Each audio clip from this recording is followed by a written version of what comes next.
महाराष्ट्र में आज सियासी तौर पर जो सूरत हाल बनी हुई है बज़ाहिर बहुत गंभीर है। अब इन हालात के अंदर माजी में आपने देखा होगा कि बीजेपी की तरफ से मुसलसल ये दावे किए जाते रहे कि फ़लाँ तारीख को सरकार गिर जाएगी, फ़लाँ तारीख को सरकार गिर जाएगी और नई सरकार वजूद में आएगी। लेकिन वो दिन आते रहे और गुज़रते रहे और हालात जूं के त्यों रहे।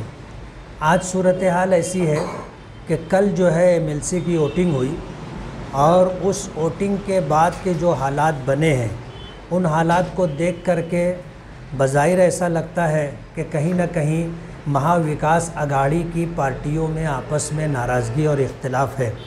कारण कुछ भी हो सकता है, लेकिन आपने देखा होगा कि राज्यसभा में भी जो है क्रॉस वोटिंग हुई, कुछ पार्टी के एमएलएज लोगों ने क्रॉस वोटिंग की।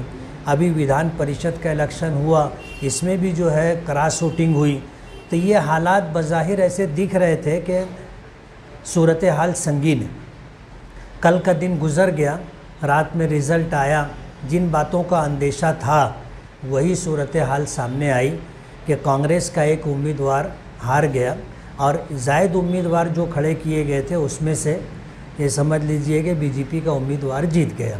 तो ये जो सूरत हाल है कि इन महाविकास अघाड़ी पार्टी के लोगों में नाराज़गी है और उस नाराज़गी को ले करके उन लोगों ने क्रॉस वोटिंग करके अपना पैगाम पार्टी के ज़िम्मेदारों को, सरकार को दे दिया है।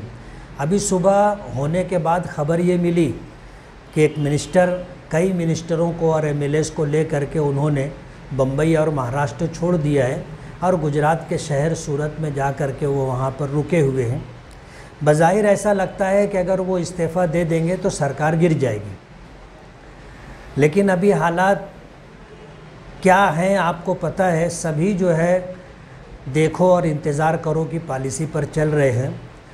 मैं एमआईएम से ताल्लुक़ रखता हूँ।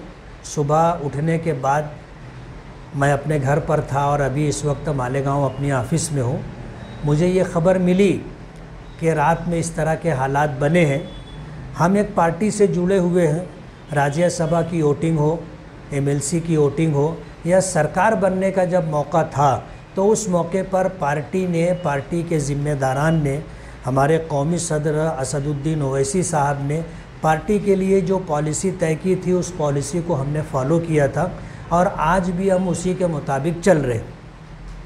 सरकार अगर किसी की आती है और उनके आने से अगर कामकाज होता है तो खुशी होती है और ऐसे लोगों के चले जाने से, जिनके जाने से हमारा चुन करके आने का मकसद फौत हो जाए, हमारी कॉन्स्टिट्यूंसी में विकास के कामकाज ना हो, तो जाहिर बात है कि ऐसे लोगों के रहने से ना हमको खुशी होती है और ना जाने से हमको किसी तरह का गम होता है।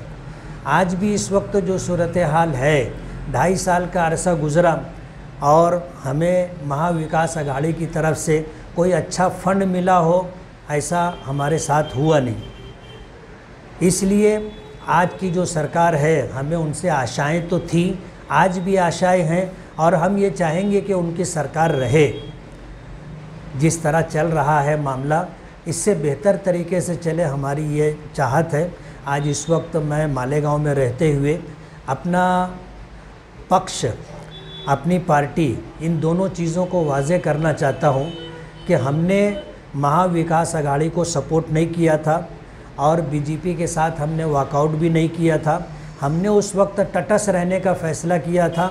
आने वाले दिनों में पार्टी के वरिष्ठ, पार्टी के ज़िम्मेदारान, कौमी सदर बैरिस्टर असदुद्दीन ओवैसी साहब जो फ़ैसला लेंगे हम उस फ़ैसले के साथ रहेंगे।